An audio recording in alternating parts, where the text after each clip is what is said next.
Hi, I'm Justin Barrett. I'm president of Blueprint 1543. I'm a former university professor and psychological scientist.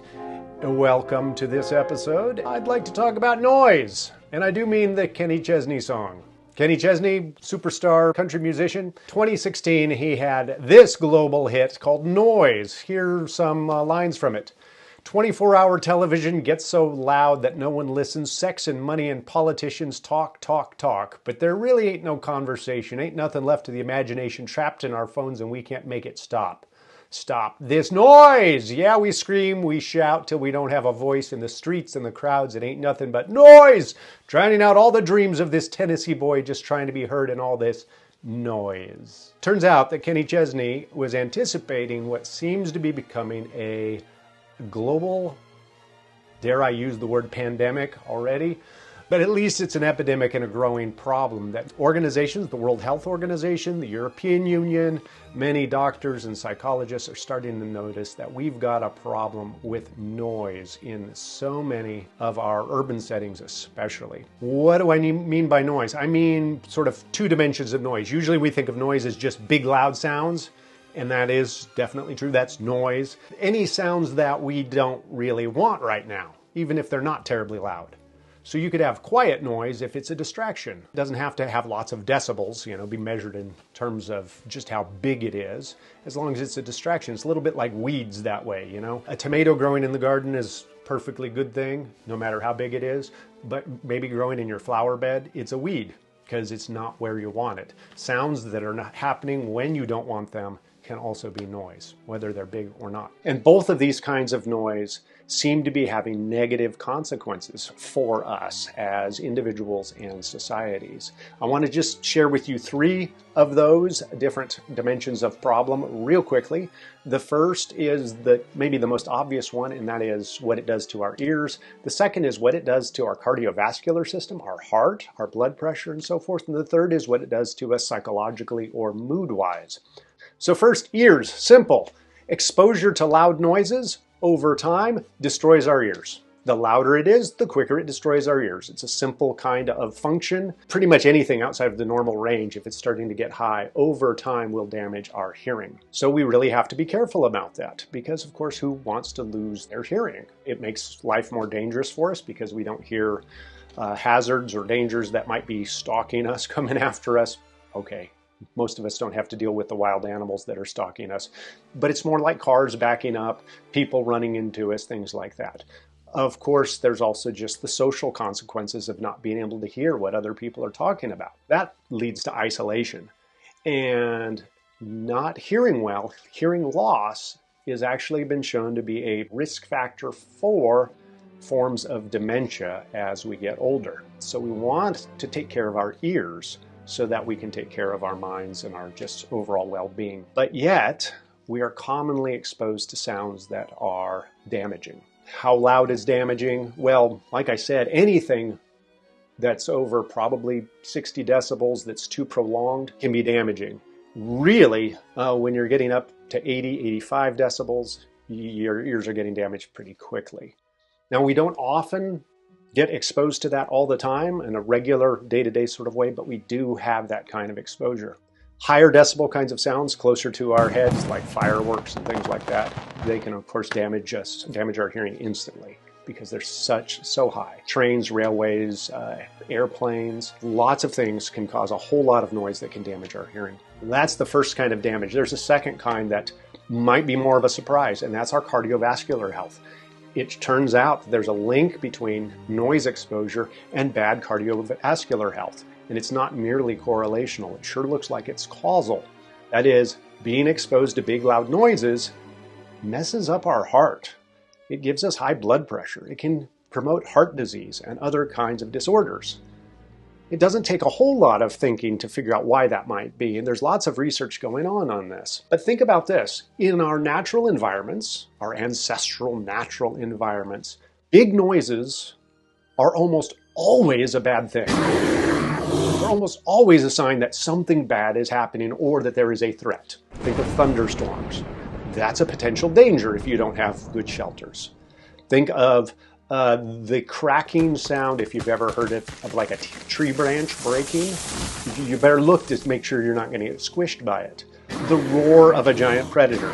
All of these big noises are potential dangers. And our physiology reacts to big noises as if they're dangers. It activates our sympathetic nervous system, which is our fight or flight system. So it gets us ready to fight or run away at the sounds of really big noises. We get amped up. We get, and that's a good adaptive thing until we find ourselves in these contemporary, modern, urban environments where there are lots of big noises all the time. So we're constantly getting a rush of, there's a danger, there's a danger, oh no, another danger. And that's getting our heart rate up, that's getting our blood pressure up, and it's wearing out that system. Our cortisol system gets jacked up and everything else, leading to heart disease and poor health. We're getting too much of that in a lot of urban settings. Exposure to, again, airline noise, trains, metro systems, not good, and just regular traffic, let alone what's happening at the club or you turn up your subwoofers in your car a little bit too loud.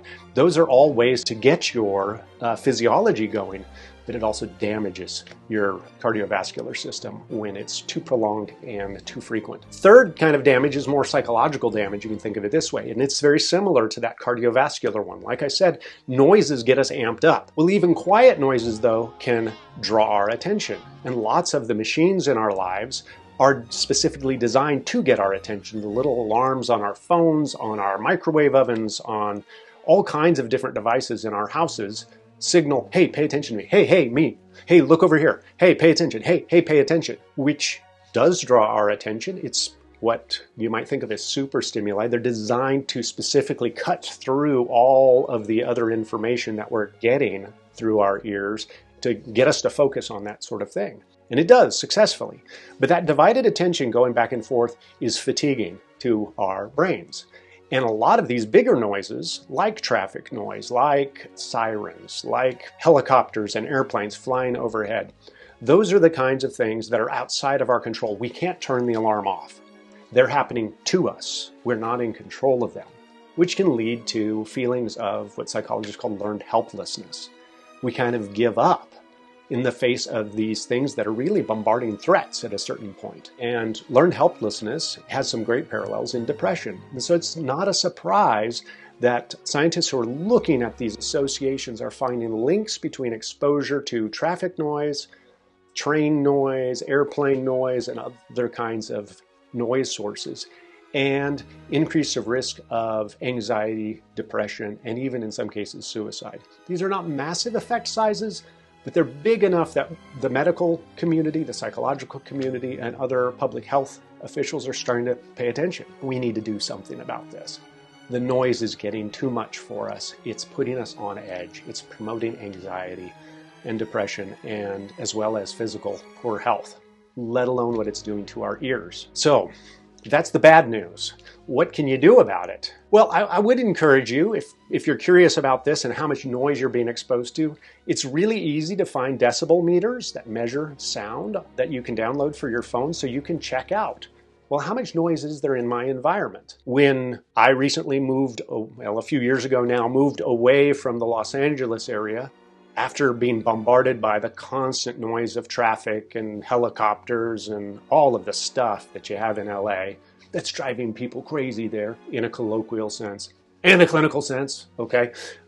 It's really stressing people out, but I didn't want that anymore. And so one of the things when my wife and I were looking for a new home, I actually had the decibel meter on my phone, this to the amusement of the realtor, and checked how loud is it where these different houses are. You can find maps online too of basically noise maps of where noise is most severe. Around airports is one of those places. But a decibel meter is a quick way you can sort of gauge, is this a loud place or a quiet place? Opt for a quiet place if you can.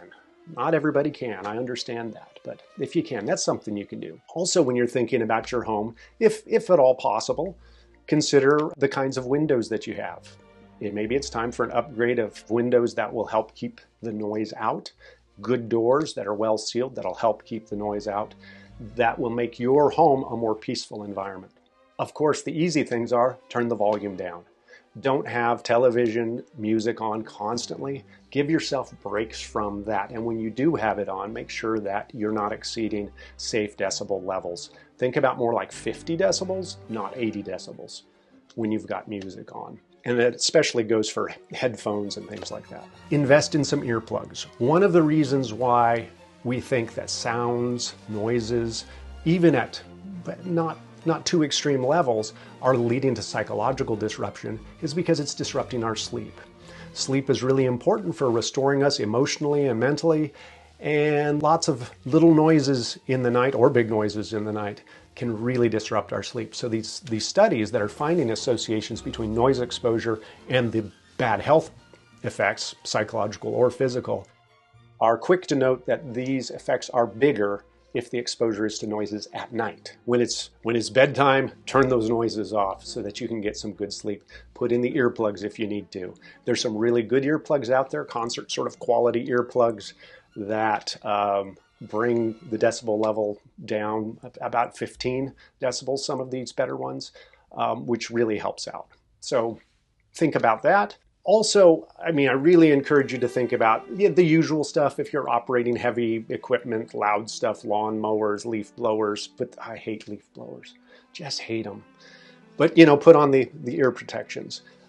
But recognize too, it's not just about you. It's about what noises you're creating in the environment around you. And are you really actually contributing to a noisy environment unnecessarily? So if you can, cut back on frequent lawn mowing.